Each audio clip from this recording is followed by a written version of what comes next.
Assalamualaikum warahmatullahi wabarakatuh. Waalaikumsalam warahmatullahi wabarakatuh. Alhamdulillahirabbil alamin wassalatu wassalamu ala asrofil anbiya'i wal mursalin wa ala alihi washabihi ajmain amma ba'du. Segala puji bagi Allah Subhanahu wa taala yang telah memberikan kita nikmat iman, Islam, dan kesempatan untuk berkumpul dalam majelis ilmu yang penuh berkah ini.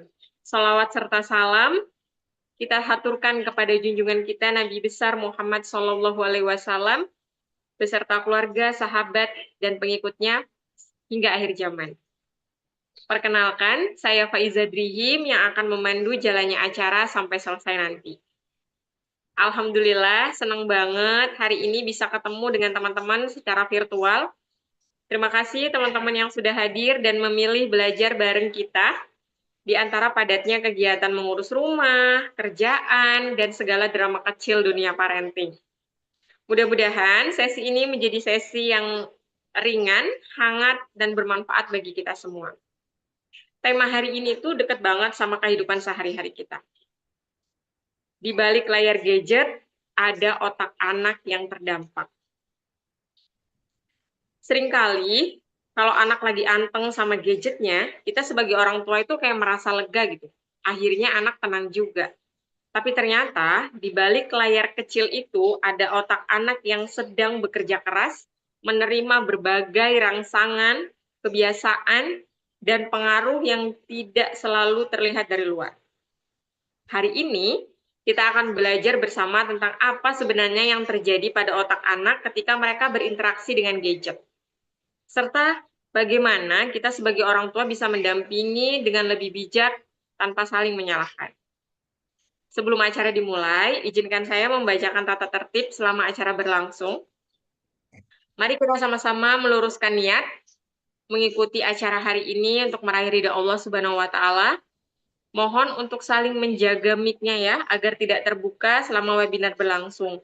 Dan diperkenankan kepada teman-teman yang ingin on cam menyiapkan catatan ya karena Rasulullah pernah bersabda, ikatlah ilmu dengan catatan. Pada sesi tanya jawab nanti, teman-teman dipersilahkan untuk bertanya melalui chat atau raise hand.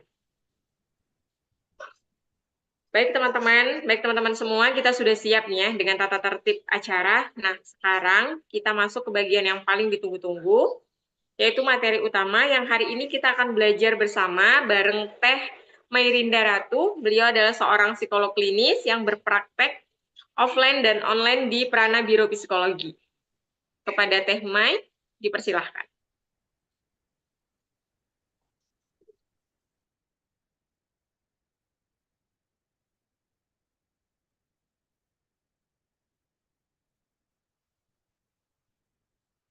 Ya, Assalamualaikum, makasih Teh Faiza. Sama-sama, Teh. Suara saya apakah terdengar jelas? Jelas. Alhamdulillah. Oke, Bismillahirrahmanirrahim. Bapak Ibu sekalian, hari ini mari kita niatkan belajar. Jadi harapannya dalam proses belajar ini kita bisa berinteraksi lebih aktif, lebih aktif dan lebih partisipatif untuk dalam proses belajarnya. Gitu. Jadi nanti dalam prosesnya ketika ada yang ingin ditanya sangat dipersilahkan baik di kolom chat ataupun raise hand. Saya sangat senang sekali jika Bapak Ibu sekalian berkenan untuk bertanya dan akan ada diskusi nanti di dalamnya. Jadi dalam hari ini saya mohon izin itu ya Teh menayangkan materi dari Teh Surya kah? Dari siapa?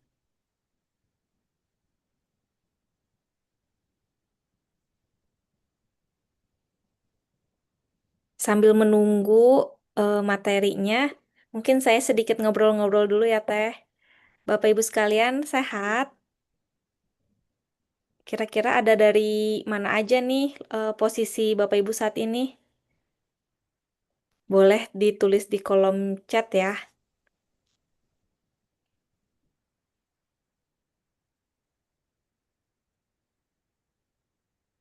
Oke.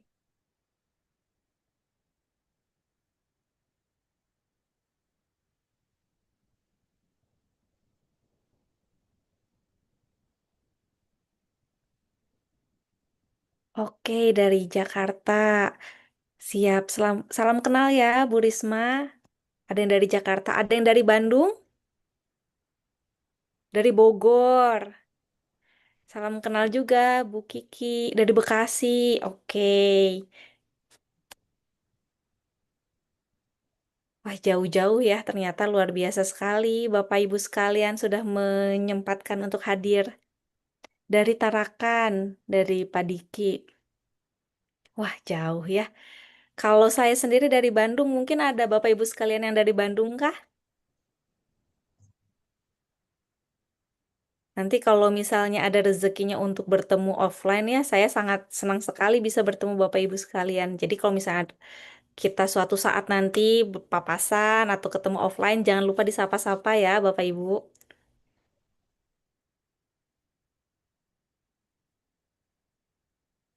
Oke, sambil menunggu materinya, ada yang mau cerita dulu kah kira-kira di rumah Bapak Ibu sekalian ada yang sudah memberikan gadget karena kan tema hari ini kita tentang gadget ya.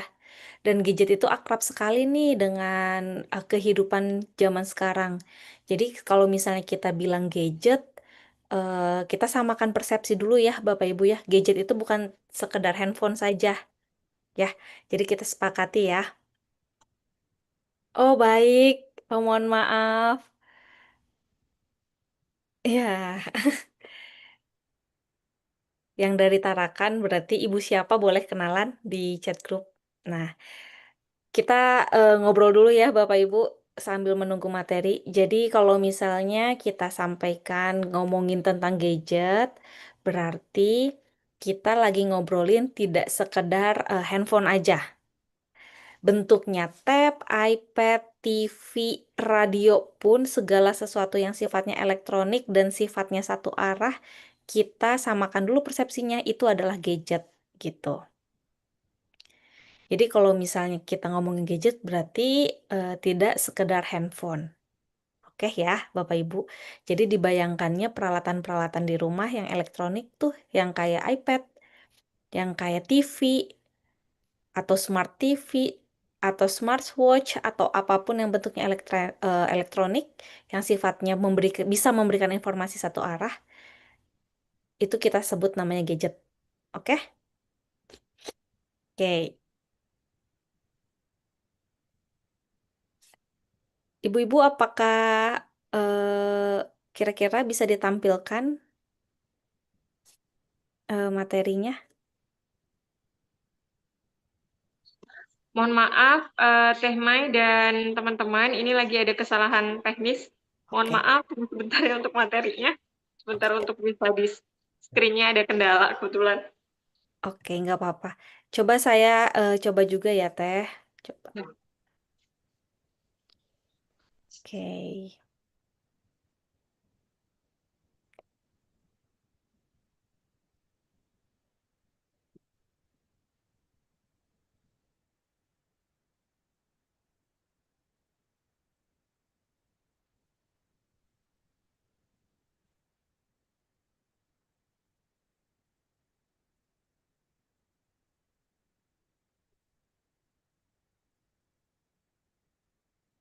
oke,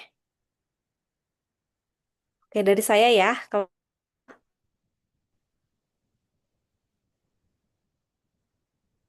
Apakah udah terlihatnya? Sudah terlihat, Teh? Dulu ya, sementara.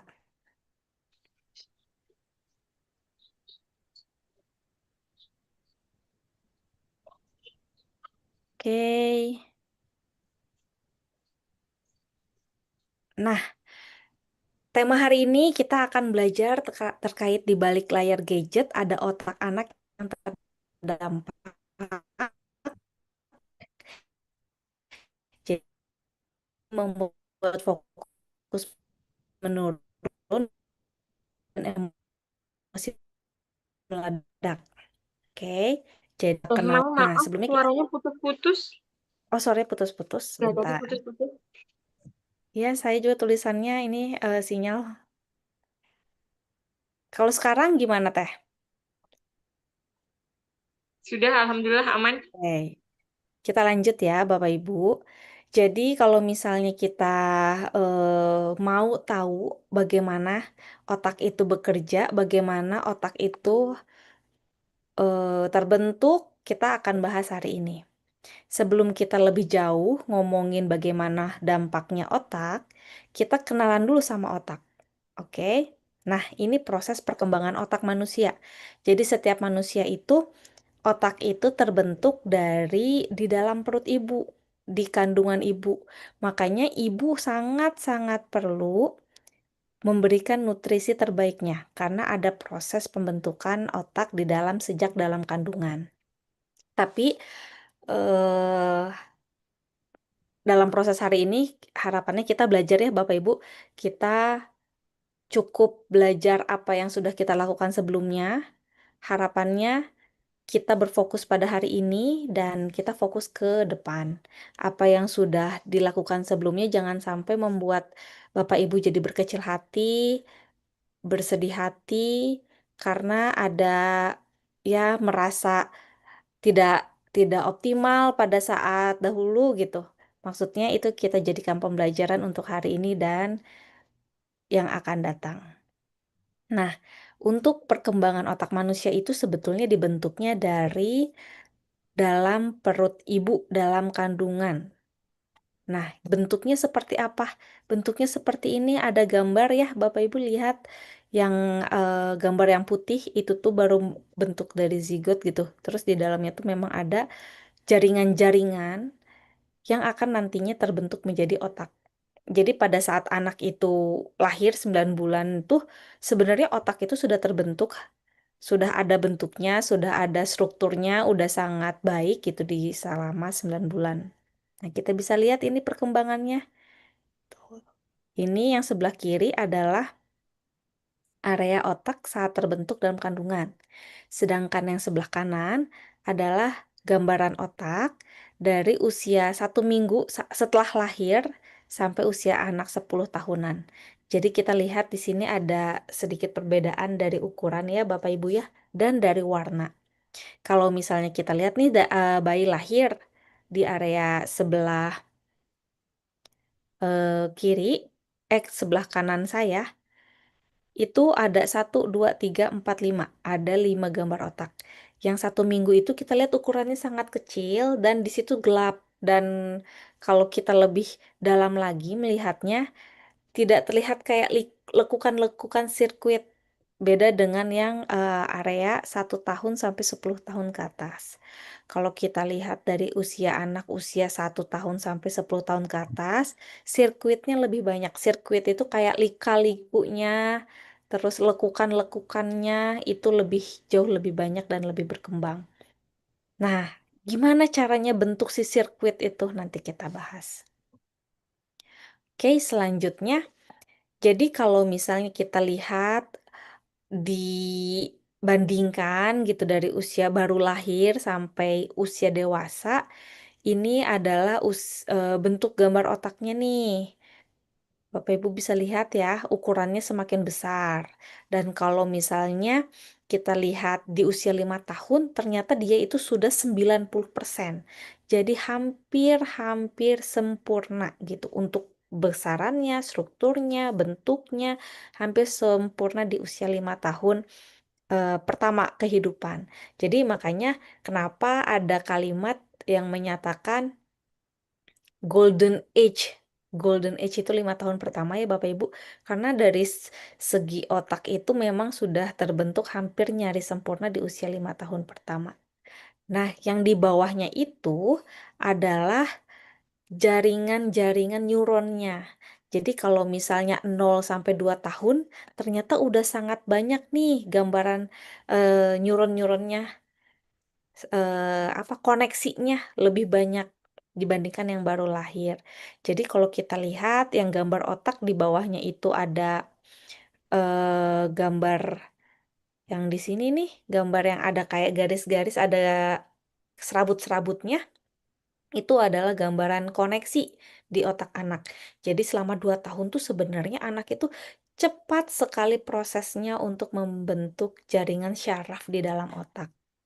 Gitu. Jadi sebelum kita belajar tentang otak-otak yang jadinya kena masalah, jadi kita kenalan dulu nih sama otak-otak yang eh, pertama ada itu seperti apa sih gitu.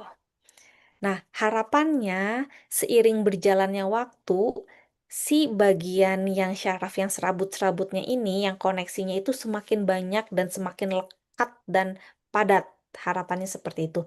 Jadi harapannya ketika usianya udah di atas 2 tahun sampai usia dewasa, si serabut-serabut otaknya itu semakin tebal, semakin hitam, semakin gelap. Harapannya seperti itu. Gitu. Sampai sini dulu ada yang mau ditanyakan. Mohon maaf ya Bapak Ibu kalau misalnya agak berat, tapi insya Allah semoga dikemas dengan bahasa yang sederhana dan bisa dipahamin sama Bapak Ibu sekalian. Kalau ada yang mau ditanyakan boleh, silakan. Ada yang mau ditanyakan dulu kah?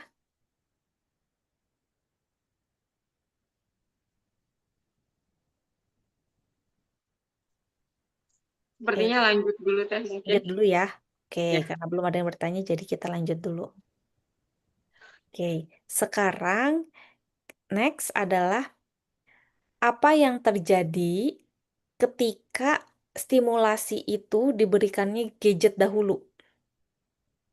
Nah, sebelum masuk ini, kita kenali dulu ya terkait stimulasi di lingkungan itu seperti apa.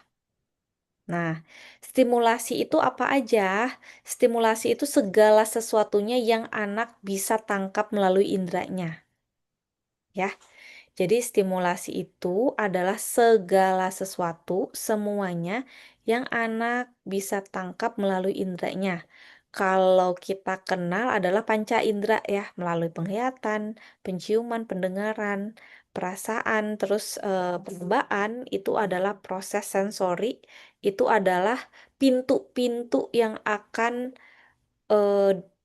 yang akan masuk gitu, pintu melalui otak tuh ada pintu-pintu itu untuk jadinya proses belajar dan ditangkap ke dalam otak gitu. Jadi kalau misalnya umum mah kita mengenalnya hanya 5 proses sensori, ada 5 indera, tapi sebetulnya ada 8 indera. Nah, kalau yang lainnya itu seperti proprioseptif, mungkin Bapak Ibu pernah dengar proprioseptif, terus vestibular dan interoceptif. Jadi itu 8 indera, tapi indera di dalam manusia. Kalau misalnya yang 5 ini adalah indera di luar gitu, maksudnya stimulasinya dari luar, terus ditangkap. Kalau misalnya yang 3 tadi yang saya sebutkan itu indera di dalam. Kayak misalnya nih, eh misalnya ibu, bapak ada api nih, tahu nih dilihat kan, ditangkap nih sama mata, sama penglihatan. Oke, ini api. Tapi dalam prosesnya, oke, kesentuh nih apinya. Oke, ada perasaan ketika megang api. Oh iya. Nah, yang menangkap, oh panas ya, itu adalah indera dalam. Ada indera interoceptif. Oh, ini terlalu panas, ini terlalu dingin. Aku mau pipis. Itu semuanya ditangkap oleh indera-indera dalam gitu. 3 indera tadi. Jadi sampai ada pemaknaan di dalam otak itu melalui ditangkapnya indera dalam. Tapi kalau indera luar adalah stimulasi-stimulasi yang dilakukan dari lingkungan luar terus ditangkap oleh 5 panca indera gitu. Jadi stimulasi ini segala sesuatu misalnya ibu masak, ibu main sama anak bermain bersama teman-temannya, anak main Lego, anak main gadget, semua adalah itu namanya stimulasi. Lalu stimulasi itu ditangkap oleh indera. Dalam proses masuk indera langsung masuk ke otak. Jadi ketika masuk di dalam otak terbentuklah yang namanya koneksi, ya itu syaraf-syaraf tadi terbentuk. Mulai itu kan kalau lihat syaraf tuh kayak jari-jari, mereka punya serabut-serabut kaki, mulai itu tempel-tempel, si saling serabutnya tuh saling nempel-nempel. Nah, dalam proses pembentukan itu ada proses lagi yang namanya seleksi sama pemangkasan. Kalau misalnya stimulasinya semakin sering dilakukan sampai setiap hari berulang-ulang, maka proses seleksi itu akan terjadi.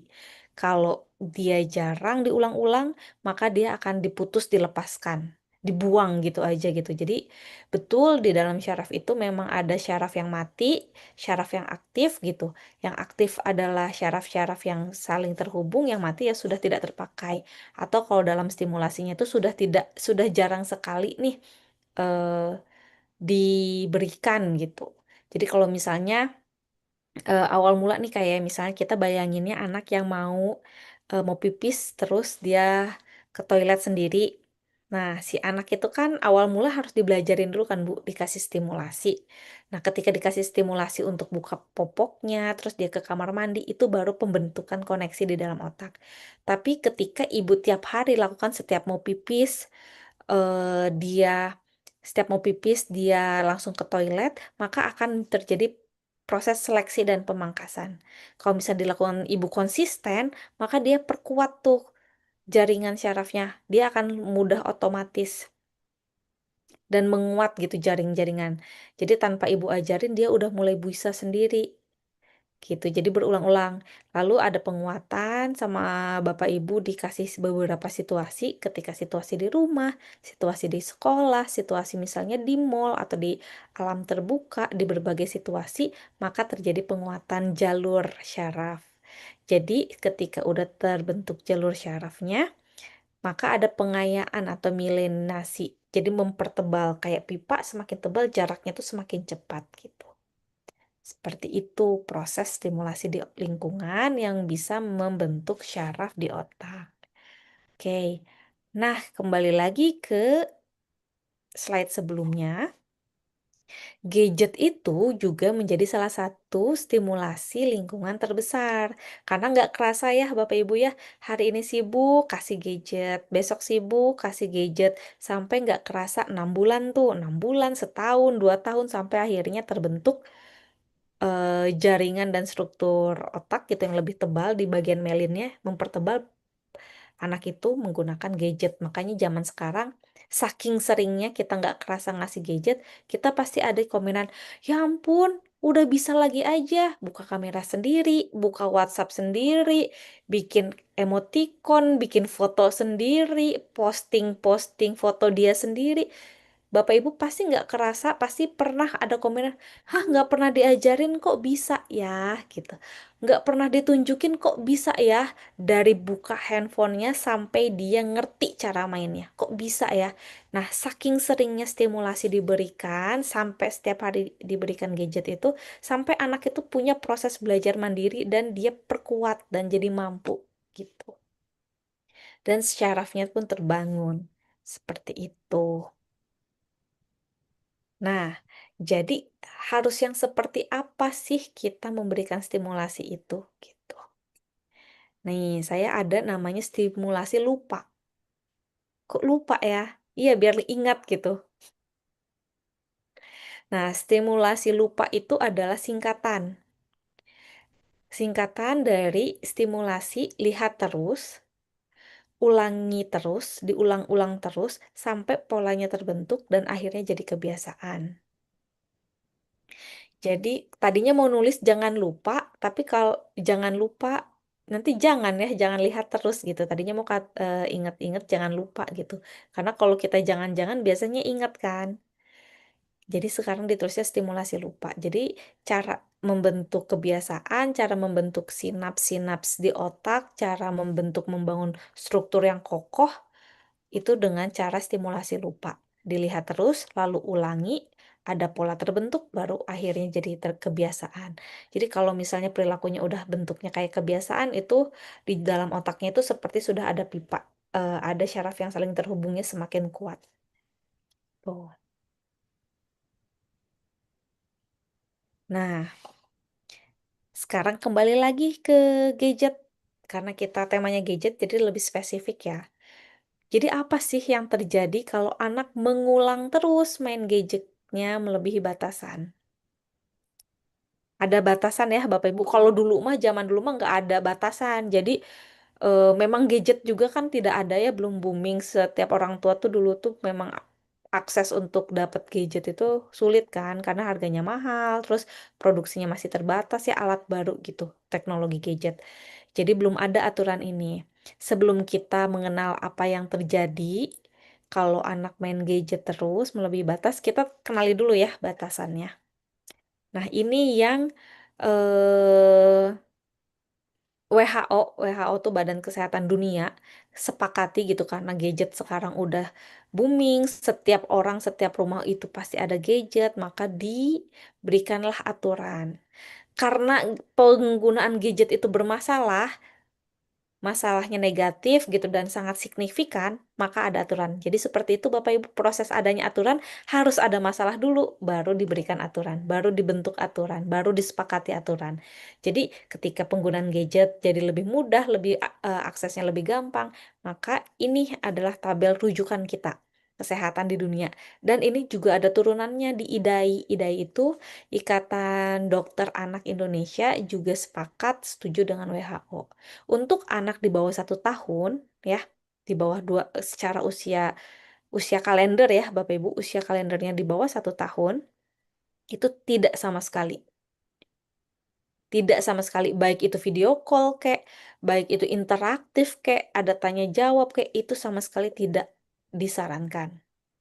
Kalau anaknya udah naik nih 1 sampai 2 tahun, juga belum dianjurkan untuk megang gadget kecuali bentuknya video call doang. Video call ya, bukan game interaktif. Video call. Kenapa video call sama game interaktif itu berbeda? Jadi otak itu, Bapak Ibu, dia akan belajar kalau ada feedback. Feedback itu kayak misalnya kita nanya, ada yang jawab. Kita belajar, ada yang respon. Dia menunjukkan sesuatu nih, misalnya kita lagi teleponan sama kakek nenek yang lagi berkebun.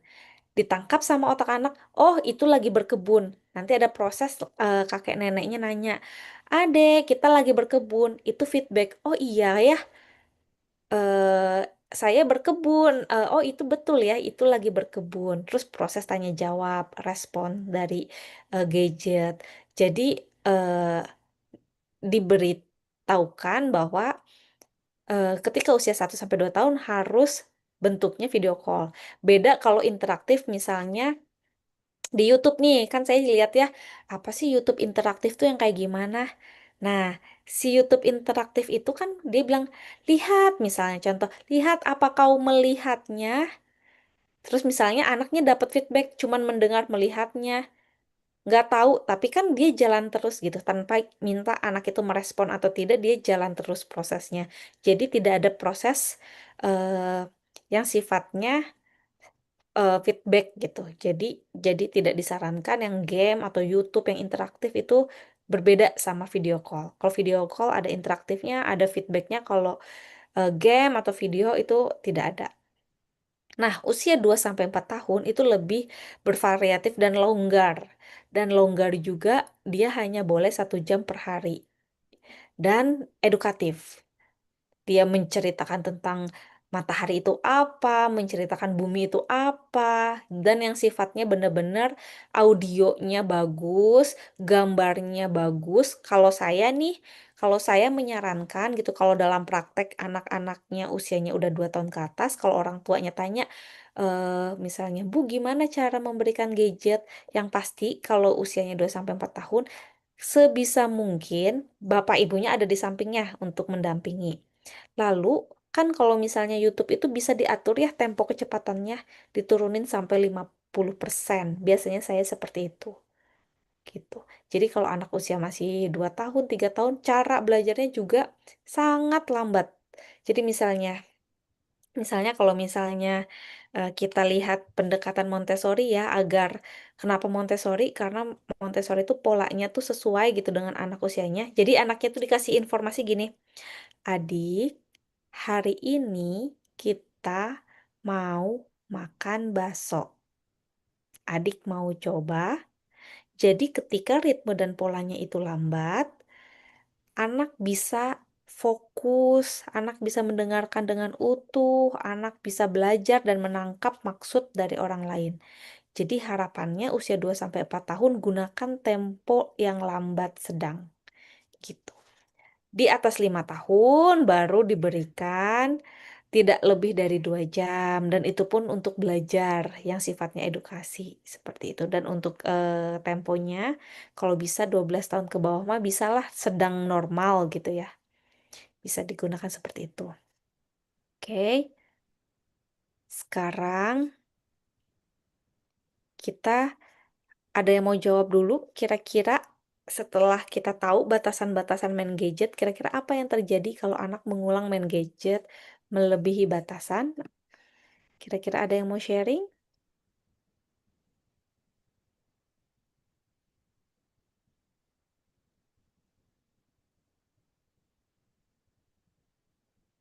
Ada yang mau sharing kira-kira apa? Yang kerasanya udah memberikan gadget melebihi batasan? Oke. Jadi, di dalam proses kita memberikan gadget itu, ada perubahan fungsi otaknya. Ya, fungsinya itu berkaitan dengan atensi, kontrol eksekutif, memori, koneksi, pokoknya segala sesuatu eh, bagian-bagian otak yang akan bekerja untuk proses belajar.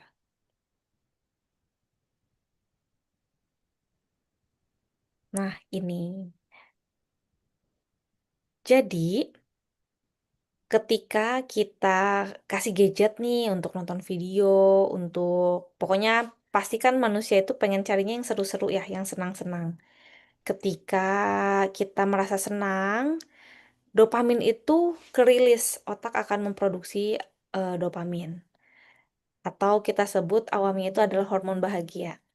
Jadi ketika dopamin itu diberikan, ada perasaan edik gitu. Pengen lagi. Kan kayak makan yang manis-manis itu kan enak ya, menyenangkan, pengen lagi gitu.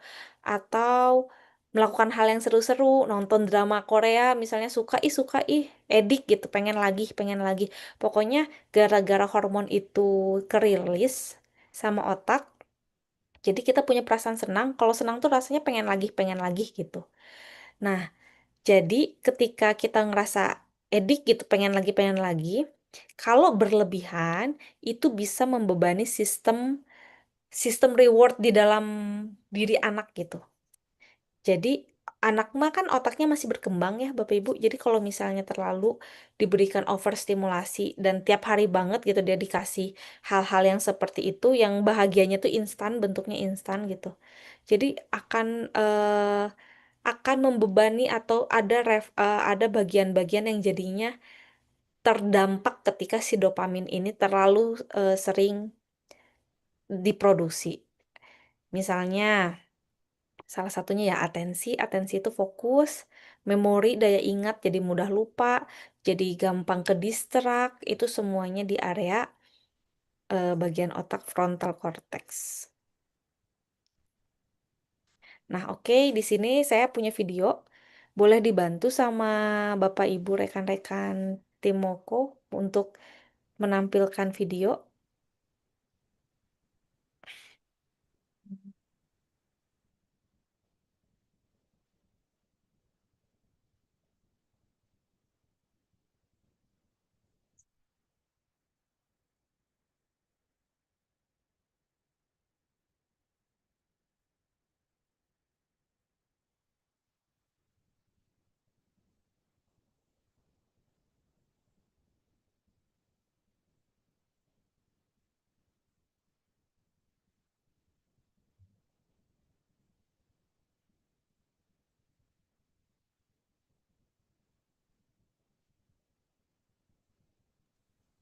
Teh, mohon maaf ditunggu sebentar ya Teh untuk videonya.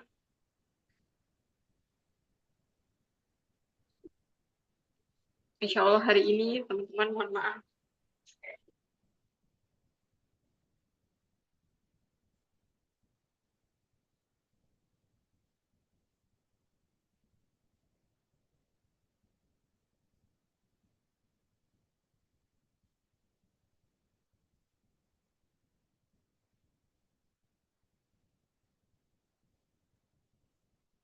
Sudah terlihatkah videonya? Sudah Teh, tapi belum terplay aja. Oke, kita play ya. Hey, no, no, no. Give me the iPad. Oh, not right now. Mama, will bring the iPad back later, okay?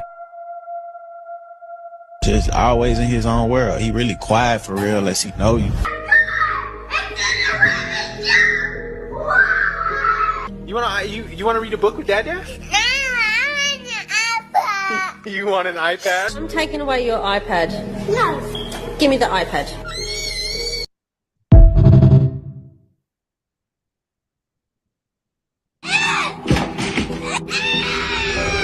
Hey, no, no, no. Give me the iPad.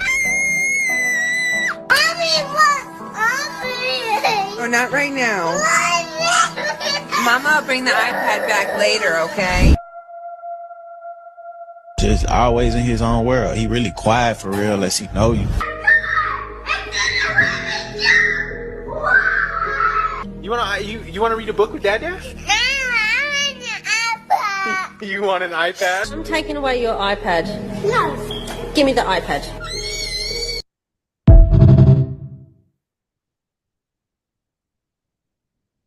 Oke, kira-kira yang tadi kita lihat bagaimana? Ada yang mau bercerita kah?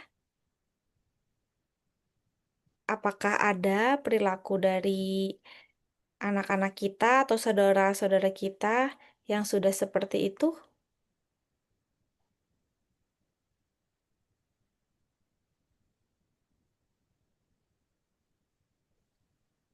Mungkin teman-teman mau sharing atau sedang ngalamin yang anaknya tantrum.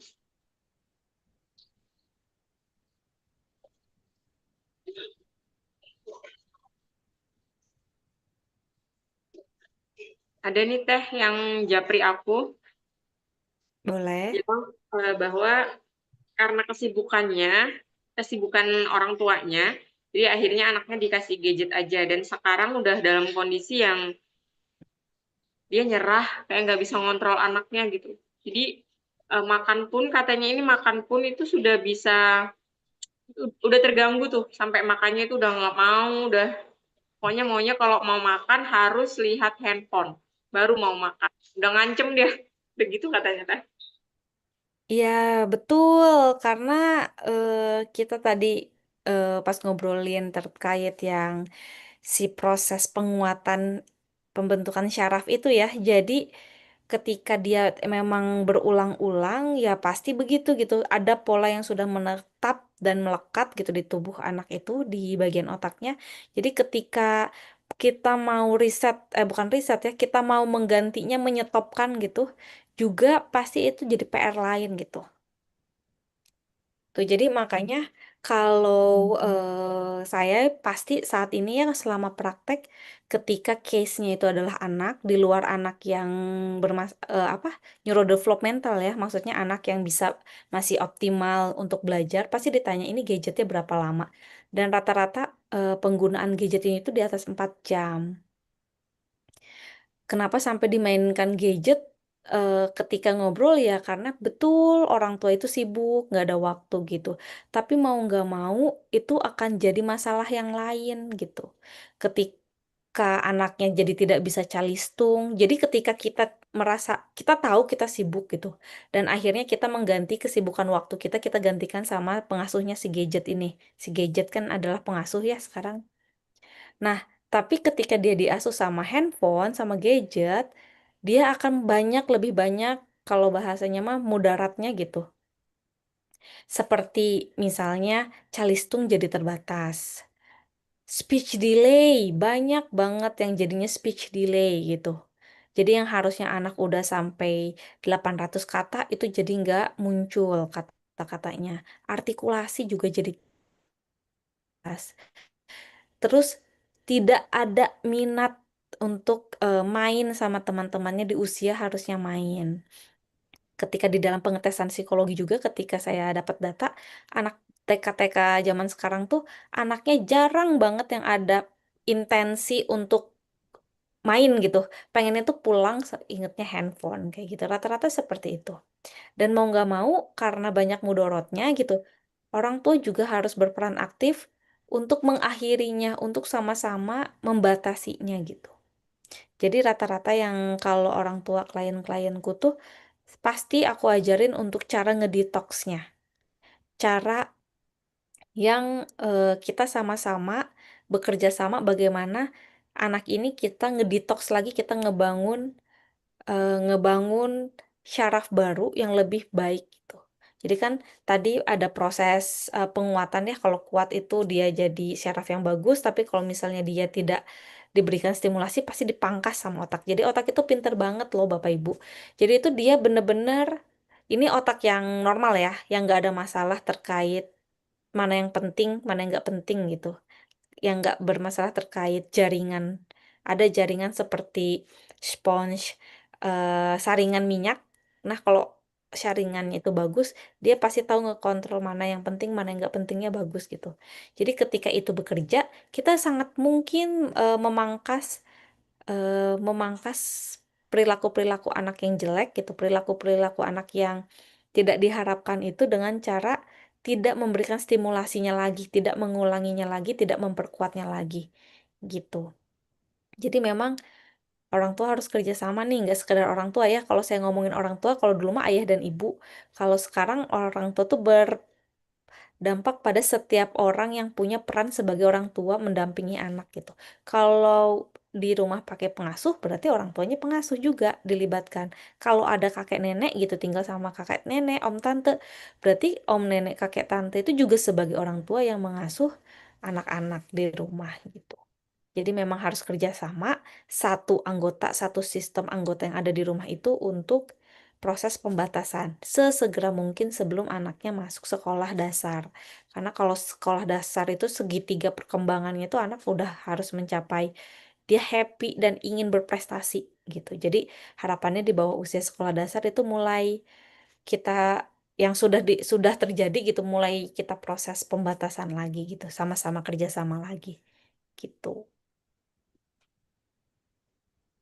Gitu teh. Kira-kira menjawab nggak ya? Boleh Bapak Ibu dikasih masukan juga, dikasih di apa? Diberikan respon biar saya tahu ini kalau kurang atau ada pertanyaan yang lain bisa kita diskusi lebih banyak lagi.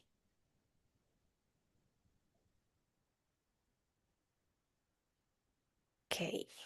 Nah, sebelum ada pertanyaan lagi mungkin kita sedikit lanjut terkait bagian-bagian otak ini yang akan paling terdampak ya Bapak Ibu. Frontal, parietal, oksipital. Jadi area-area ini tuh harusnya ketika di sekolah dasar ya khususnya, ini tuh sudah memadai untuk anak belajar. Jadi idealnya ini tuh semuanya sudah matang ketika anak sekolah dasar. Tapi kalau misalnya tidak terjadi gitu, maka hmm, perlu sesegera mungkin kita benahi di area-area ini, biar fokusnya tetap fokus, punya kontrol diri, punya perencanaan, terus integrasi sensoriknya juga dan perhatiannya juga memadai, pemrosesan visualnya juga bagus gitu. Itu semuanya bukan menakut-nakuti ya Bapak Ibu, saya juga cuman menjelaskan aja karena kita belajar sama-sama. Ini mau nggak mau harus dilatih, dimatangkan ketika anak masuk sekolah dasar gitu. Karena kognitifnya, fungsi-fungsi otaknya itu mesti memadai, mesti support. Kenapa harus mesti support? Karena ujung-ujungnya adalah anak mesti, dia kan ujung-ujungnya kita kalau manusia itu mesti bisa apa ya, punya kemampuan kayak problem solving gitu. Ujung-ujungnya kita bisa bertahan hidup ketika kita ada pemrosesan, ada tangga-tangga kognitif yang sudah dilewati gitu. Jadi apapun masalahnya, apapun tantangannya kita mampu hadapi dan handle gitu. Dan semua itu ujung-ujungnya adalah ke bagian-bagian area otak ini yang memang jadi fondasi kita untuk belajar. Salah satu belajar itu aspeknya ada bisa menyelesaikan masalah gitu. Nah, mungkin ini teh aku sebenarnya aku nggak tahu ya masuk atau enggak, tapi ada aku mau masukin slide-slide yang sebelumnya pernah aku jelasin di materiku tentang cegah candu gadget ya. Semoga masih relevan ya Bapak Ibu ya kita, karena ini tentang gadget. Jadi saya ada sedikit tipsnya gitu untuk cegah candu. Ini mah sebelum, harapan saya Bapak Ibu di sini anak-anaknya adalah anak-anak yang kooperatif, anak yang bisa sesuai dengan norma-norma sosialnya, anak yang tumbuh kembangnya sesuai usia usia mentalnya gitu. Jadi harapannya ini bisa bermanfaat. Jadi ini ada beberapa tips untuk mencegah. Jadi ya lebih sebelumnya dibanding mengobati itu lebih sulit. Lebih baik kita mencegah ya Bapak Ibu. Yang pertama, orang tua harus memberikan pengertian gitu terkait eh, apa, kapan, kenapa, bagaimana terkait gadget itu sendiri. Kasih tahu aja gitu, maksudnya gadget itu apa sih? Terus kamu kalau gadget itu digunakannya untuk apa? Kapan aja boleh pakai gadget itu kasih pengertian, biar anak punya pemahaman dulu, punya daya ingat dulu, punya wawasan dulu terkait gadget itu apa dan cara menggunakannya seperti apa. Nah, yang kedua ini adalah teladan. Bapak Ibu ingat kalau anak itu 90% dia belajarnya dari apa yang dia lihat ya, untuk anak-anak di bawah 5 tahun itu, apa yang dia lihat terus berkembang menjadi apa yang dia alami. Dia lihat dulu lalu dia alami. Nah, mau nggak mau Bapak Ibu sekarang perlu jadi teladan gitu, role modelnya mereka. Orang tua ya maksudnya, yang ada di rumah, entah pengasuhnya, entah kakek nenek, mau nggak mau jadi teladan gitu. Jadi ketika kita, pakai gadget boleh, boleh banget gitu.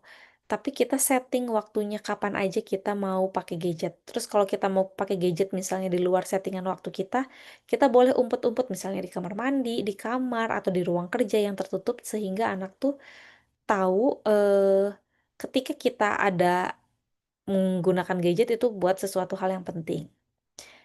Jadi harapannya, memang Bapak Ibu juga aware gitu. Jangan-jangan anak saya kecanduan gadget itu dan saya juga mengalaminya. Ya, maksudnya kita harus aware apakah kita juga mengalami kecanduan gadget kah? Karena saya melihat beberapa eh, parents yang generasi nggak parents saja ya, kakek nenek pun saya lihat beberapa case itu ada kok yang kecanduan gadget gitu. Nggak bisa lepas sama sekali. Tapi sebagai orang dewasa kan harapannya kita udah punya berkembang tuh bagian otak depannya. Jadi kita punya kendali kapan harus ngegunain, kapan tidak harus gitu. Tapi kalau misalnya kita pun juga rasanya sulit untuk jauh dari gadget, terus ada perasaan cemas sebagai orang tua kalau jauh-jauh dari gadget, nah itu kita perlu aware dulu. Baru kita bisa meningkatkan dari pengertian ke teladan. Terus ada metode 1821 nih, menurut saya ini bagus banget. Sesibuk apapun orang tua, perlu menyempatkan di antara jam 18 sampai 21. Jadi areanya 3 jaman ya. Jadi interaksinya sama sekali nggak ada gadget. Handphone dimatikan, TV dimatikan semuanya. Harapannya interaksi itu terbangun di area 18 sampai 21. 3 jam. 3 jam nggak perlu lama-lama. Intinya mah Bapak Ibu juga coba relax, coba lebih mindful, melakukan semua kegiatannya, lalu harapannya terjalin interaksi juga sama anak di jam 18 sampai 21. Jadi dari 24 jam, nih misalnya 8 jam ya kita punya 24 jam. Kalau dulu saya kasih kelas tentang manajemen waktu, kan kita punya 24 jam ya Bapak Ibu, mau siapapun di dunia ini, di muka bumi ini, makhluk hidup pun punya 24 jam. Biasanya, eh 8 jam itu kita pakai untuk bekerja. Ya, bekerja full, bekerja 8 jam. Idealnya ya Bu, kalau misalnya mau kesehatan mentalnya terjaga kan harus balance ya. Bekerja idealnya kita maksimalkan sibuknya itu di area 8 jam. Lalu area 8 jam ini kita bagi lagi nih 8 jam yang buat tidur. Karena 6-8 jam tuh perlu banget istirahat, bentuknya istirahat, makan siang pun itu perlu 8 jam untuk istirahat gitu dan tidur, istirahat dan tidur. Kalau tidur areanya 6 jam, terus 2 jam sisanya kita bisa gunakan buat istirahat. Nah, untuk 8 jam lagi, kita bisa bagi nih. Boleh 4-4-2, boleh 3-3-4, pokoknya 8 jam lainnya itu buat aktivitas sendiri. Dan 3 jam saja saya minta untuk interaksi kepada anak gitu ya. Anak atau orang di rumah, entah relasi pasangan, entah relasi anak, itu diberikan di 3 jam. Dan sisanya nih kan ada 5 jam ya, itu boleh dipecah untuk melakukan olahraga, melakukan aktivitas yang disukai, atau mengerjakan sesuatu yang disukai, yang sifatnya untuk menjaga kesehatan mental diri sendiri. 5 jam. Jadi untuk 3 jamnya kita gunakan untuk interaksi di rumah. Oke, lalu next. Wajib ada aturan di rumah. Yang tadi durasinya kita boleh merujuk ke WHO ya Bapak Ibu. Lalu detox, detox itu juga perlu. Lakukan dulu ke diri sendiri. Kalau udah ke diri sendiri, boleh ke anak. Bagi anak yang misalnya sudah kecemplung gitu, dia sudah menggunakan gadget di atas 2 jam per harinya, boleh dilakukan token ekonomi. Token ekonomi itu salah satu metode di modifikasi perilaku yang harapannya bisa mengurangi gadget. Mau seperti apa token ekonomi itu prosesnya panjang, jadi Bapak Ibu boleh cari psikolog terdekat, profesional terdekat untuk menggunakan token ekonomi untuk menyelesaikan masalah kecanduan gadget. Tuh. Nah, ini saya sedikit mengutip dari Quran surat Al-Hasyr ayat 18. Jadi Bapak Ibu harapannya dari proses belajar hari ini kita bisa evaluasi, kita coba riset lagi, kita coba detox lagi, kita mulai bebenah lagi.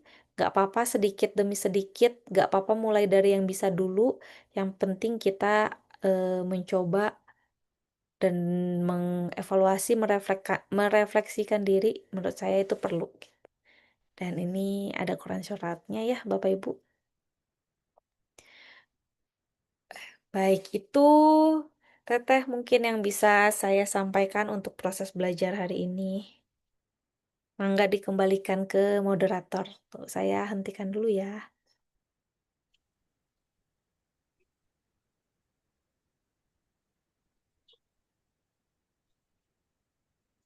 Masya Allah, terima kasih banyak Teh atas pemaparannya yang sangat membuka mata kita ya, bahwa ternyata gadget itu pengaruhnya besar banget kepada perkembangan otak anak. Teman-teman, sekarang kita masuk ke sesi tanya jawab. Silakan menuliskan pertanyaan di kolom chat atau mau raise hand juga dipersilakan. Ini karena sudah ada yang bertanya di kolom chat, aku bacakan dulu ya Teh. Boleh, boleh. Mohon izin bertanya. Pertama, apakah gadget di sini sama dengan TV? Kedua, ada juga beberapa kawan atau saudara yang menyampaikan bahwa anak umur 3 tahun justru belajar kosakata dari nonton YouTube Teh. Apakah kira-kira itu pengaruhnya dari konten atau pendampingan? Mohon penjelasan dan ilmunya Teh sehingga gadget ini juga bisa dioptimalkan. Oke, kita jawab satu-satu ya. Nah, kalau misalnya tadi kita udah di awal, mungkin Teteh belum ada, tadi kita Teh Nurul ya. Teh Nurul, Bu Nurul sebelumnya salam kenal ya. Tadi pas di awal kita ngebahas kalau kita ngobrol tentang gadget, artinya kita sepakat gadget itu adalah mulai dari handphone, iPad, terus TV, radio, dan segala rupanya yang bentuknya elektronik dan bisa telekomunikasi, bentuknya apapun gitu. Jadi yang sifatnya satu arah. Jadi informasi bisa dilakukan dalam bentuk elektronik, itu namanya gadget. Ya, jadi TV termasuk sama gadget. Nah, kalau usia 3 tahun, dia biasanya usia 3 tahun dia bisa belajar pemaknaan dari kosakatanya itu mungkin dari feedback dari pendampingan. Karena kalau misalnya dia dengar doang nih dari YouTube, dia cuma dengar suara aja. Tapi untuk mengucapkannya, makanya kenapa anak 2 sampai 3 tahun tuh banyak speech delay, karena dia banyak kosakata, tahu nih memorinya ditangkap sama otak, tahu nih banyak kata-kata, tapi dia nggak tahu cara mengeluarkannya. Kan kalau misalnya dari YouTube mah ada ya suaranya jelas, tapi kadang mulutnya itu kan grafis ya. Kalau grafis tuh kan kita nggak tahu nih kayak misalnya apa, apel gitu kan. Jadi dia cuma dengar aja, dia familiar aja. Tapi ketika dia diberikan pendampingan, ketika dia dikasih feedback sama lingkungannya, dia bisa ngomongnya sama. Oh, dia punya nih pendengaran tentang kata apel, suara apel. Dia punya memori tentang suara apel. Udah cuman cukup tahu dia punya menyimpan memori suara apel. Tapi ketika ada orang yang mengatakan ini apel, langsung recallnya belajarnya lebih cepat. Dan dia tahu cara pengucapannya. Karena si orang depannya tuh ngomong apel. Loh kok suaranya mirip ya sama memori di dalam otak saya. Maka proses belajar bisa lebih cepat. Jadi harapannya ketika Bapak Ibu sama pasangan gitu sepakat memberikan gadget, harapannya ada proses pendampingan. Minimal anak itu diberikan feedback respon apa yang dia pelajari. Mungkin juga pada case anak-anak yang cerdas gitu, dia memang menangkap banyak kosakata gitu. Kata-kata banyak belajar dari YouTube gitu. Tapi apakah dia tahu pemaknaannya? Karena yang penting itu adalah pemaknaannya dan pemahamannya. Gitu. Ketika udah proses pemaknaan dan pemahaman, maka proses belajar itu sudah terjadi. Gitu. Jadi kayak misalnya nih, banyak sekali sekarang mah musimnya anak TK tuh kalau baca dongeng ya Bapak Ibu, baca dongeng, baca cerita, dia nggak paham ceritanya. Jadi baca aja, baca, bisa baca, paham tapi belum tentu. Gitu. Jadi yang diharapkan proses belajar itu anak sampai paham, anak sampai mengerti, proses memaknai, sampai ada menilai, sampai ada proses belajarnya tuh ketika dia dipaham. Gitu. Jadi kalau misalnya kita yang cuman dilihat doang, ketika yang cuman didengar doang, itu dia bisa jadi terjadi belajar tapi dia belum sampai pemahamannya gitu. Jadi harapannya tetap diberikan pendampingan. Tuh, jadi proses belajarnya ada, pengaruh dari kontennya ada, tapi tetap harus diberikan pendampingan untuk proses belajarnya, pemahamannya gitu. Gitu. Makasih Teh Nurul. Semoga menjawab Teh Nurul. Teh ini ada lagi, dia Japri. Oke, Secret, berarti Teh nggak mau disebut namanya. boleh, boleh. Teh ini ada lagi dari Teh Nurul Oh iya, sekalian ya, biar sekalian dari Teh Nurul. Izin bertanya lagi bagaimana kalau 1821 itu kita gunakan untuk makan malam sambil nonton dan diskusi dengan keluarga. Nah, harapannya 1821 itu dilakukan untuk tanpa gadget sama sekali, jadi tanpa TV. Jadi Bapak, Ibu, sama anak tetap melakukan interaksi, bentuknya boleh makan bersama, boleh main, pokoknya interaksi apapun yang sifatnya, tapi gadget semuanya dimatiin. Kenapa gadget mesti dimatiin semuanya? Karena ketika ada suara-suara lain, gambar-gambar lain, itu membuat fokus kita terpecah gitu. Kita nggak bisa mindful ketika melakukan interaksi.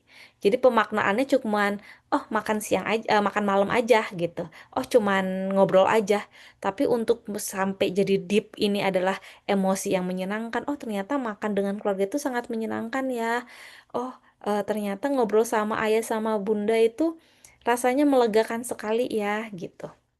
Jadi, itu perlu ada intensitas yang mindful tanpa ada gangguan gadget, gitu. Jadi, koneksinya benar-benar dimindfulkan, disadarkan tanpa gadget. Soalnya kalau pakai gadget, kita jadi fokusnya terpecah iya, terus kita jadi tidak mindful gitu dengan apa yang kita lakukan karena overstimulate dari lingkungan lain gitu. Gitu, semoga terjawab ya Teh Nurul. Jadi udah bagus kalau mau melakukan 1821 tinggal dilakukannya bentuknya interaksi tanpa gadget gitu deh. lanjut ya Teh. Boleh, Pertanyaan boleh. secret. Ini ada yang nanya, Teh, aku sama suami LDR. Kebetulan aku sama suami LDR. Terkadang aku mengasuhnya sendirian, Teh. Kadang kalau misalnya udah capek, aku sering ngasih anakku handphone. Dan rasanya ini sudah keterusan, tapi aku juga nggak bingung, Teh, nyetopnya bagaimana.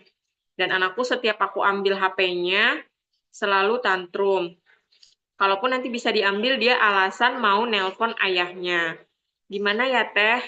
Aku udah kayak nggak punya tenaga untuk mikir dan ngurus ini, harus gimana aku, Teh? LDR, Teh. Oke, betul Bapak Ibu dalam pengasuhan memang kita perlu energi yang memadai, pikiran yang memadai, tubuh yang sehat ya, yang fisik ya, yang memadai gitu. Nah, mau tanya dulu nih anaknya usia berapa kira-kira? Ntar aku balas lagi. Oh, dia jawab nih. Anaknya usia sekitar 5 tahun, Teh. Oke, ketika kita kalau misalnya pulang di rumah nggak ada energi, terus udah gitu kita memberikan gadget, nggak apa-apa diberikan gadget, tapi dengan batasan. Batasannya tadi ya kita udah merujuk ke WHO. Berarti kalau usia sampai 5 tahun mah bisa sampai 1,5 jam sampai 2 jam mah bisa gitu. Lalu yang perlu dipikirkan adalah aktivitas apa yang bisa menggantikan aktivitas gadgetnya. Karena kalau kita tidak beri pengganti, ya anaknya juga pasti tantrum gitu, bingung terus aku ngapain, terus aku main apa, terus aku gimana gitu. Jadi ketika Bapak Ibu mau mulai start riset atau mau start bikin pola yang baru gitu, harapannya sudah dipikirkan konsepnya mau kayak gimana. Jadi jangan tiba-tiba eh kita Ngakak. tiba-tiba mau riset gitu aja gitu. Wah, itu mah zolim ya Bapak Ibu.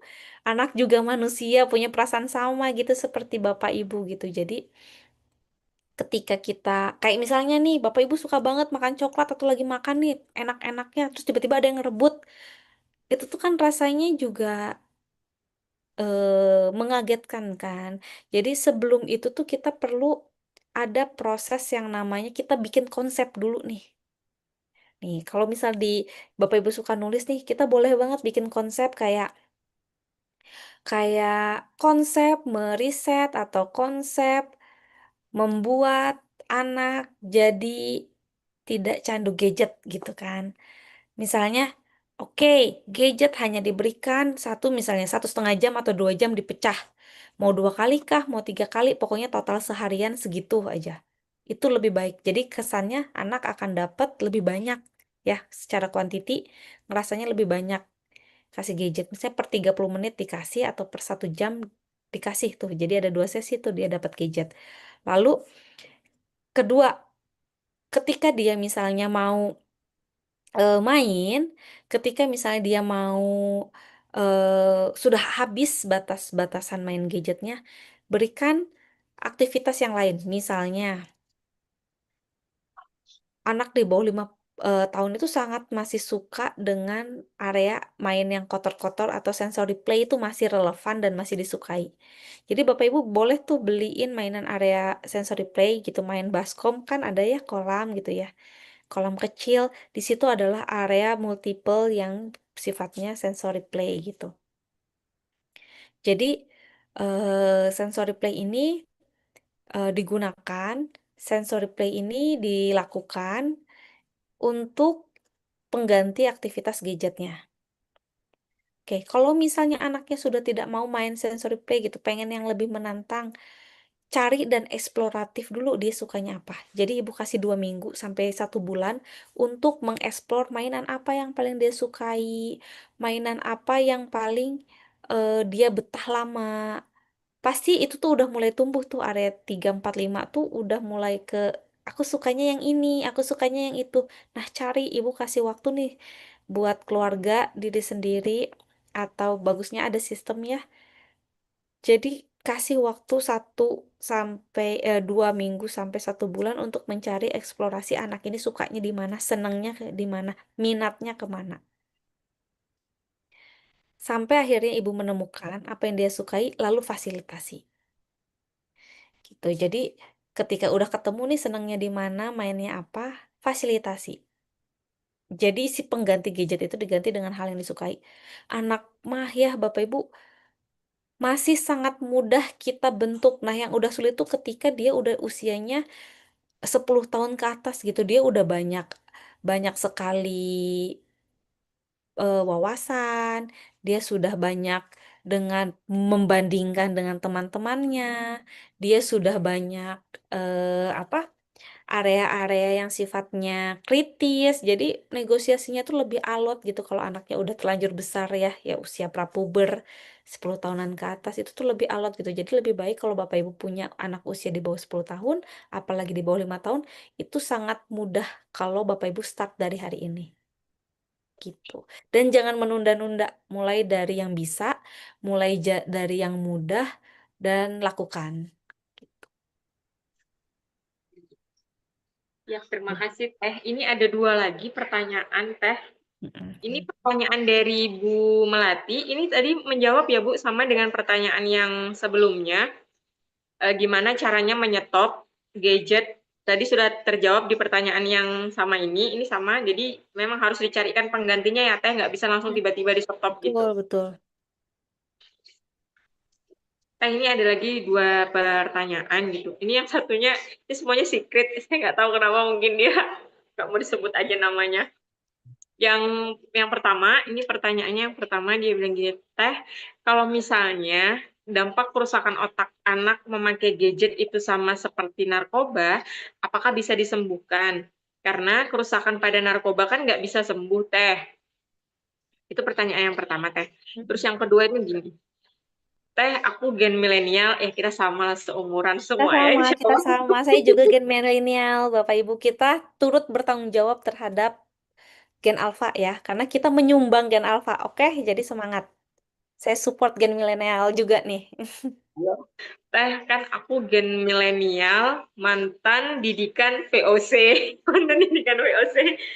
Kayaknya, terus aku juga kayaknya aku merasa otakku rusak ini gara-gara dulunya sering dibentak. Dan sekarang aku tuh malas dengan dengar teriakan anak, jadi aku kasih handphone. Rasanya aku seperti mengalihkan saja proses merusak otak anakku.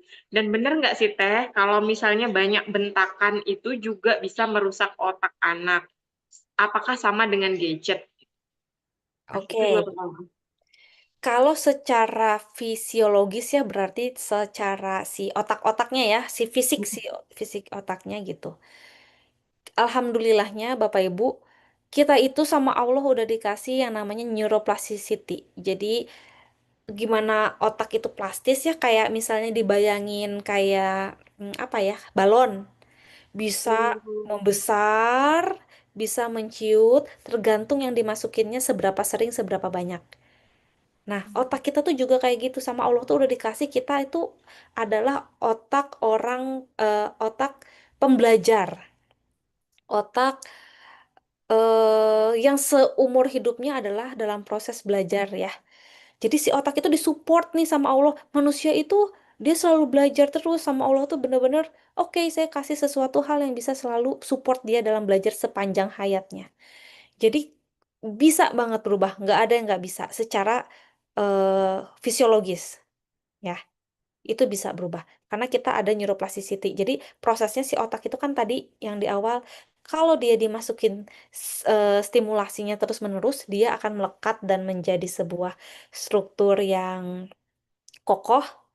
Dan yang jarangnya, yang tadi misalnya gadgetnya yang tadinya tiap hari terus jadi dikurangin, itu jadi lemah gitu. Jadi kayak kendur gitu. Lama-lama kalau misalnya dia tidak berfungsi lagi, si syarafnya dibuang gitu. Syarafnya mati, terus diganti sama yang baru. Makanya stimulasi itu perlu kita lakukan secara bertahap dan konsisten. Dan kuncinya konsisten. Otak itu makanannya harus konsisten. Nggak bisa bolong-bolong. Jadi minimal banget 100 hari itu ya Bapak Ibu tuh kasih, kalau mau nge-upgrade otak itu minimal 100 hari itu stimulasi tanpa henti. Minimal ya. Secara fisiologis, penelitiannya fisiologis, jadi minimal sekali 100 hari itu dilakukan tanpa henti, tanpa bolong-bolong. eh insya Allah bisa 100 hari gitu. Tapi kalau misalnya untuk sampai merubah perilaku ya Bapak Ibu, tapi pasti ada perubahan, tapi tidak langsung tiba-tiba gimana, tiba-tiba hilang banget gitu, enggak. Jadi benar-benar berangsur sedikit dulu, berkurang sedikit-sedikit, tapi pasti ada perubahan. Kalau dari 100 hari stimulasi dilakukan secara konsisten. Nah, jadi untuk yang kalau dampak dari narkobanya itu susah dihilangin, tapi menurut saya mah bisa, karena kita berprinsip dengan neuroplasticity, pasti bisa. Terus pertanyaan yang keduanya, ketika Bapak Ibu masih ada rasa emosional, masih ada luka, masih ada inner wound gitu, ada traumatik-traumatik ya, kemarin saya baru bikin apa, seminar gitu, bukan seminar ya, webinar juga, tapi bahasannya tentang inner wound gitu. Gimana caranya kita memproses luka di dalam ingatan kita. Memang idealnya kita tuh udah membersamai gitu sama luka itu. Ya sudah, kita terima kita sebagai pribadi yang pernah terluka pada saat pengasuhan. Diterima dulu, dihayati lagi, di-flashback lagi, sampai akhirnya kita bisa bangkit dan kita bisa mencari pengasuhan yang lebih efektif dan adaptif. Gimana caranya?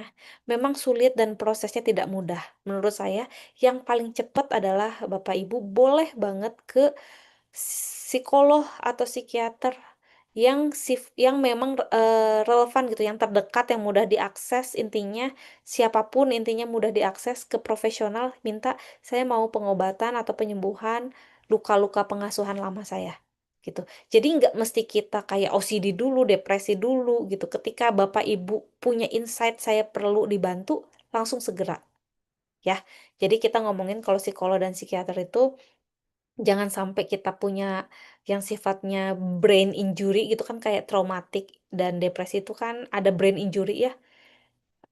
Jadi sebelum itu ketika Bapak Ibu ngerasa misalnya ngedengar seminar siapa, atau ketemu orang siapa, atau melihat postingan apa, tiba-tiba terinsight, "Oh iya ya kayaknya saya perlu dibantu," langsung segera aja ke profesional.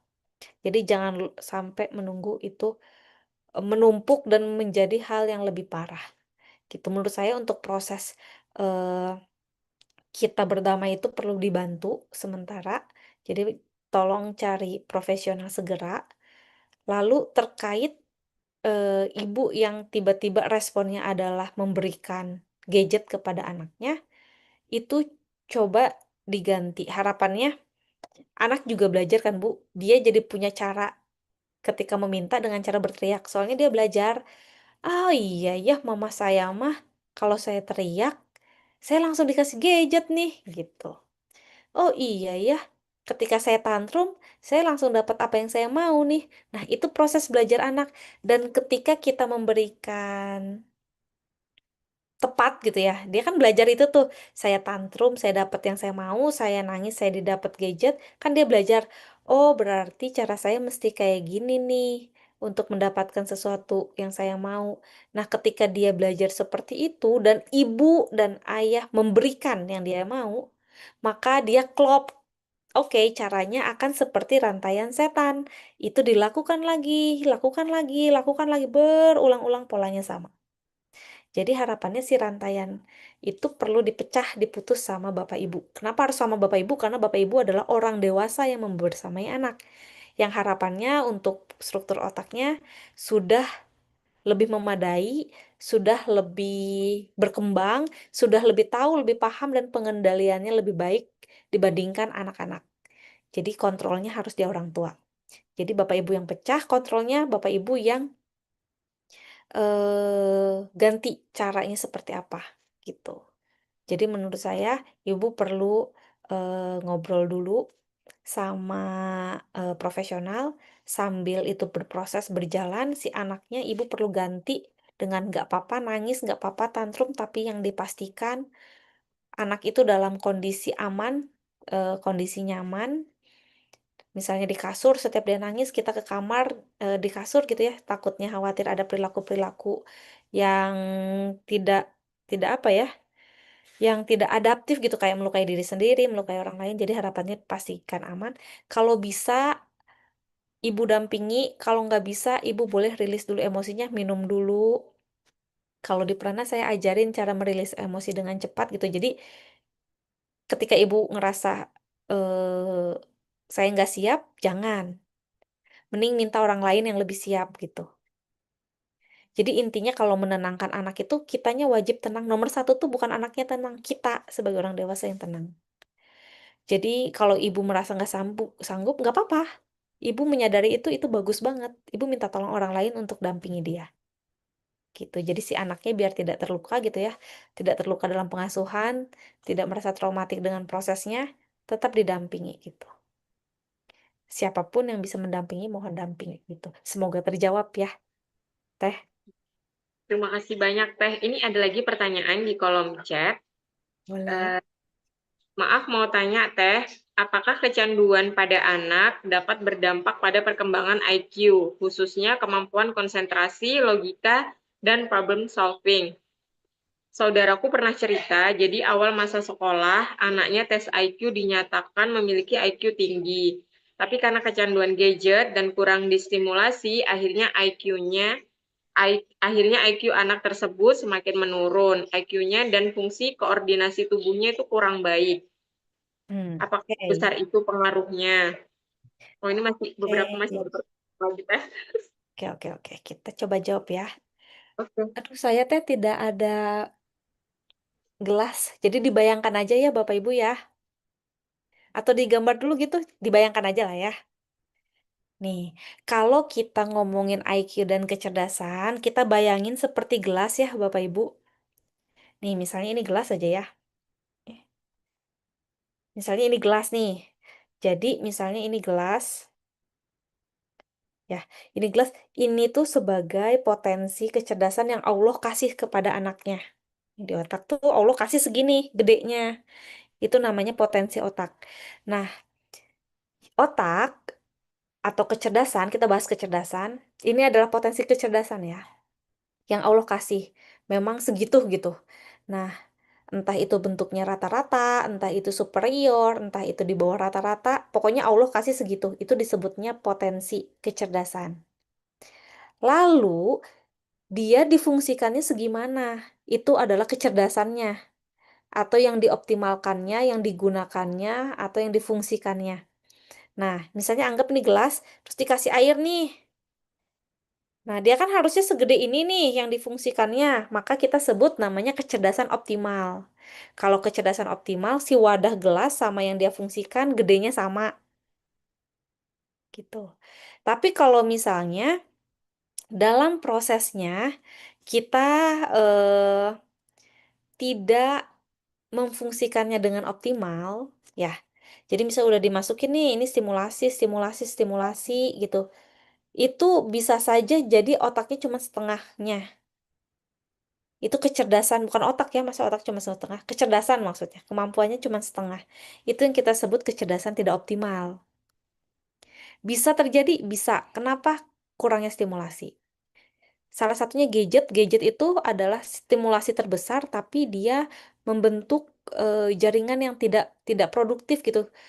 Tidak tidak produktif tuh gimana ya? Kalau misalnya bahasa bahasanya mah tidak guna-guna amat gitu.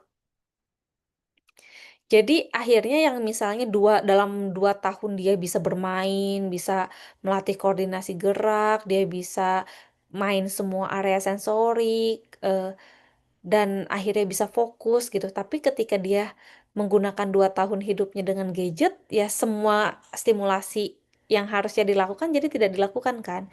Jadi sifatnya satu arah.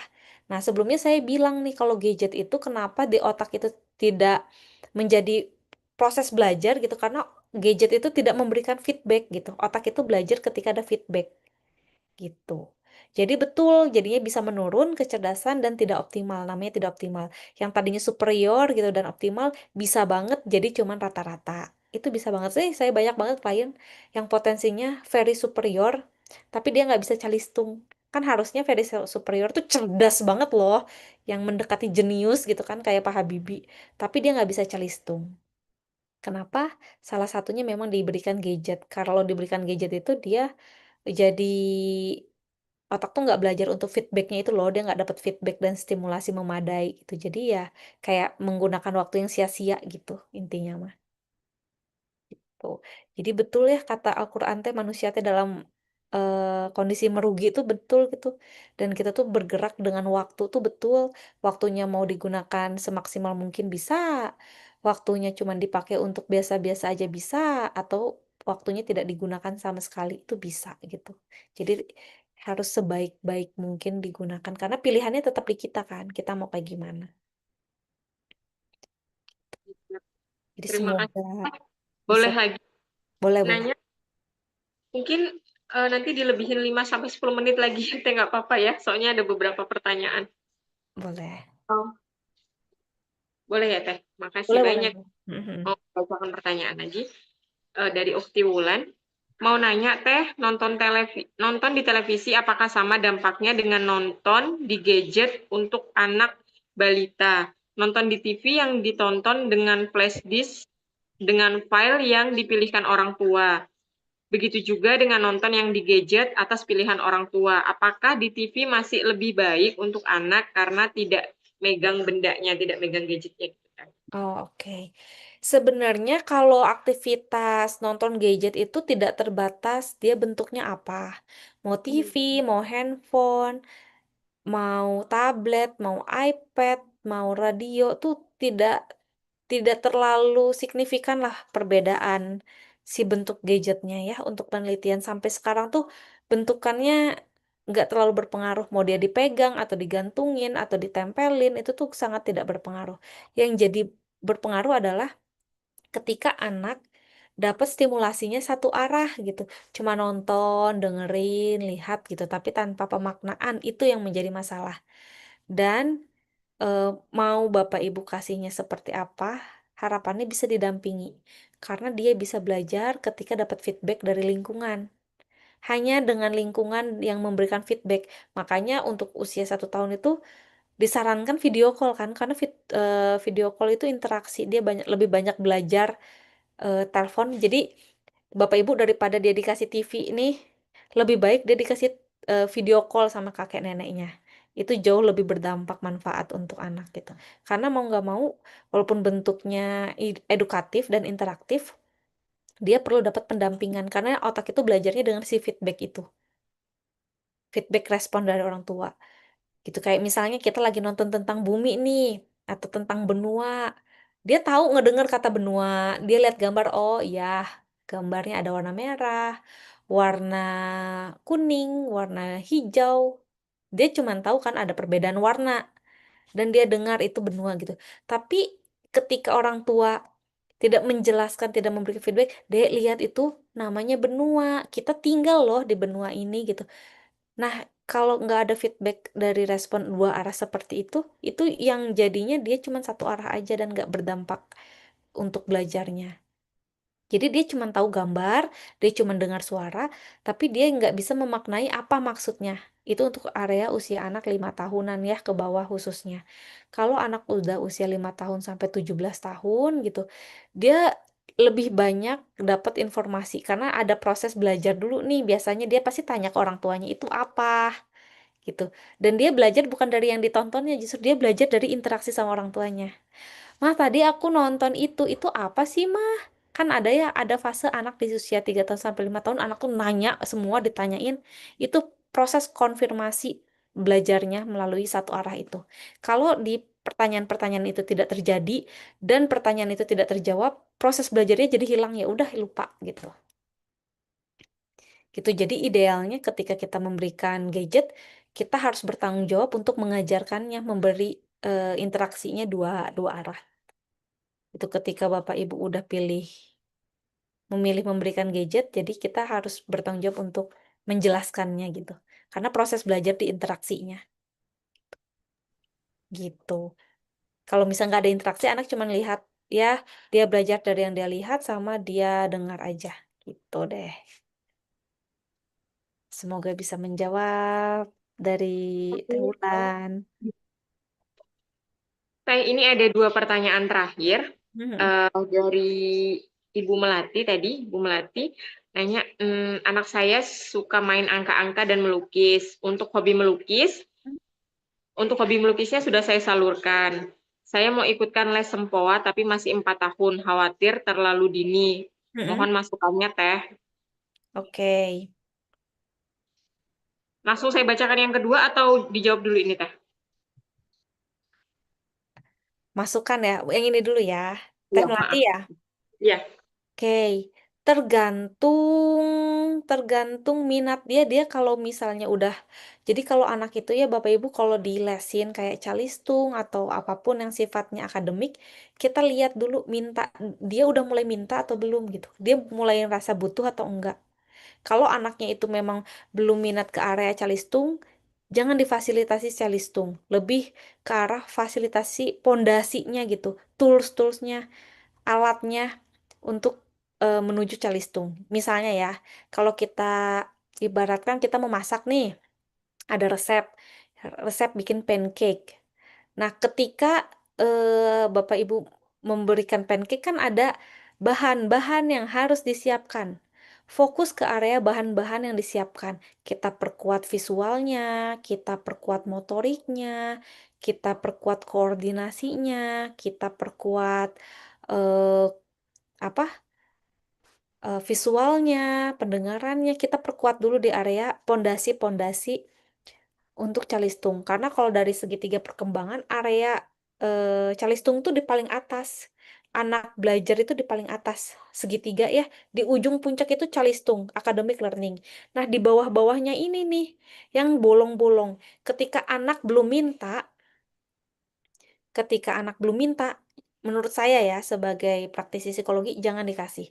Lebih baik kita arahkan ke area kebutuhan dia, yaitu toolsnya tadi. Kalau di dalam resep bukan cara membuatnya tapi bahan-bahan untuk membuatnya gitu.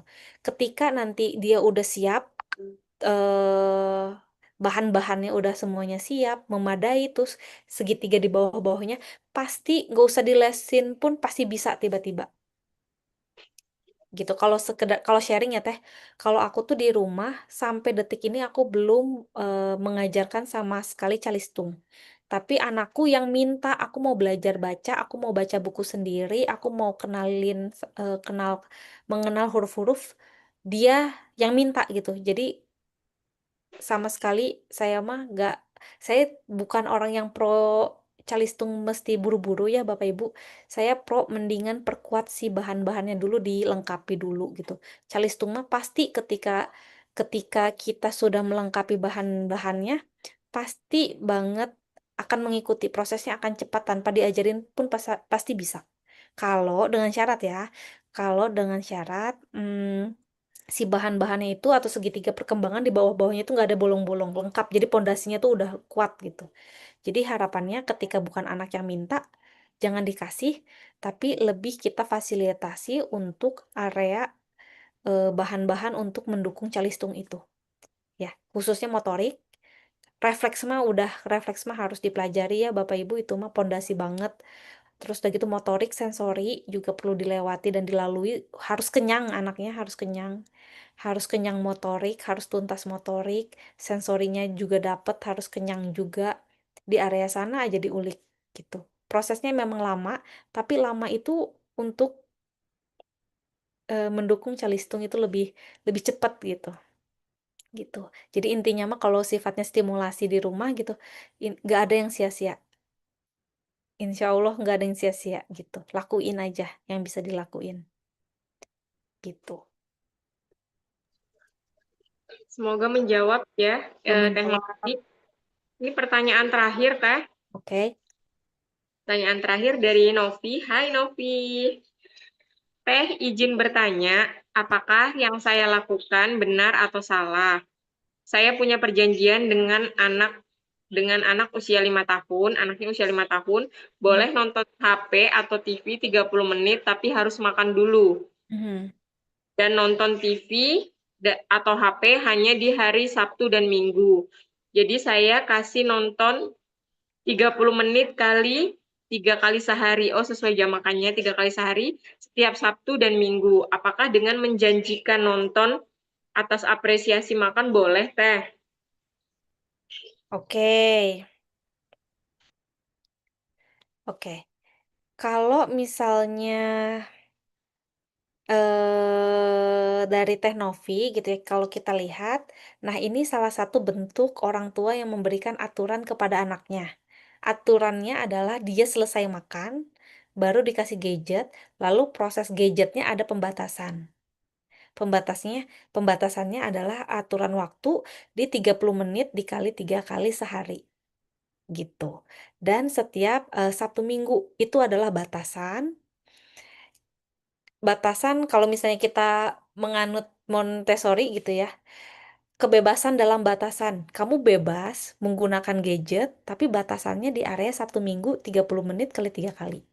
Gitu, itu adalah aturannya. Gitu, jadi sangat boleh dilakukan ini. Dan Teh Novi sudah bagus sekali, mantap.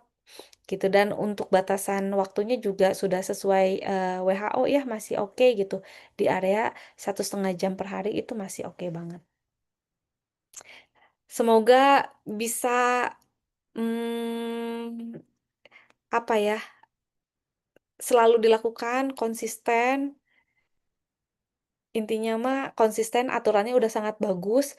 Harapannya ini juga bisa terrealisasikan sama ayahnya, sama kakek neneknya, sama pengasuhnya, biar kita ngerasa nggak kerja sendiri gitu. Dan konsisten gitu. Anak juga belajar konsisten. Oh, aturan yang saya pakai mah ini gitu. Kalau anak saya tuh sampai dia punya pemikiran, mah, kok dia misalnya ya Bapak Ibu, kalau misal area makan nih sekarang kan saya lihat di mall tuh lebih banyak area anak makan dengan keluarga tapi pada pegang handphone kan. Anak saya pasti nanya gini, mah kenapa anak itu boleh nonton handphone gitu. Dia pasti nanya gitu. Terus saya cuman bilang, mungkin aturan di rumahnya dia boleh Kak main handphone di hari Sabtu Minggu juga. Kan Kakak juga dikasih handphone Sabtu Minggu gitu. Kan Kakak juga dikasih handphone Sabtu Minggu. Atau kalau jalan di hari Selasa, oh mungkin orang tuanya ngasih handphone dia di hari Selasa, Kak. Kakak kan juga punya aturan main handphone di Sabtu Minggu. Dan itu bisa terjadi ketika kita melakukannya dengan konsisten. Jadi anak punya proses belajar menghayati aturan itu ketika kita lakukan dengan konsisten. Kalau misalnya kita seminggu ini konsisten, minggu depan enggak, anak belum punya polanya tuh, belum ketangkep eh, aturannya mesti kayak gimana gitu. Jadi intinya mah kalau kita punya aturan, yang paling penting adalah konsistennya itu. Perkuat hati kita ya Bapak Ibu, kita bisa melakukannya dengan konsisten gitu.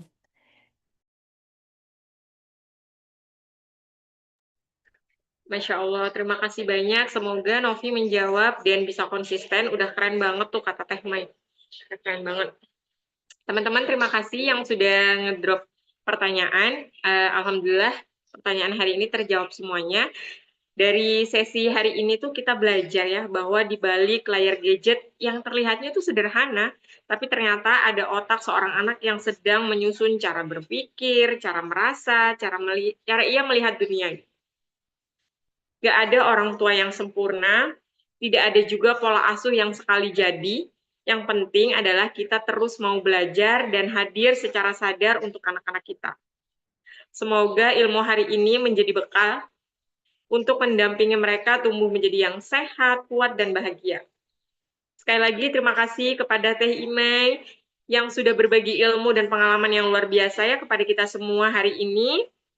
Terima kasih juga nih kepada teman-teman yang sudah hadir di acara webinar parenting hari ini. Semoga ya acara ini bisa menjadi motivasi, pengetahuan bagi teman-teman semua dan menjadi langkah awal perubahan positif dalam kehidupan kita. Alhamdulillah acara hari ini telah selesai. Sekali lagi terima kasih kepada semuanya yang hadir. Mari kita tutup acara kita dengan membaca doa kafaratul majelis.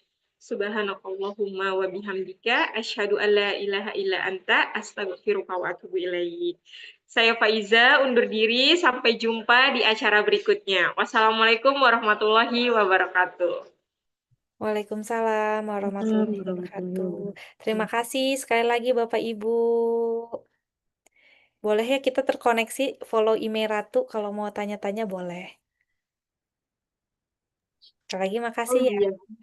Iya, buat teman-teman nanti boleh langsung misalnya mau konseling ke Teh Imi juga bisa, karena beliau buka juga offline, mungkin offline dan online. Kalau misalnya nggak terjangkau di Bandung, boleh ya nanti boleh follow IG-nya, sudah ada informasinya di postingannya Moco Kids. Buat Oke. teman-teman ya. Terima Makasih ya, kasih. Teh. Saya izin. Sama-sama, Teh. Assalamualaikum. Waalaikumsalam warahmatullahi wabarakatuh.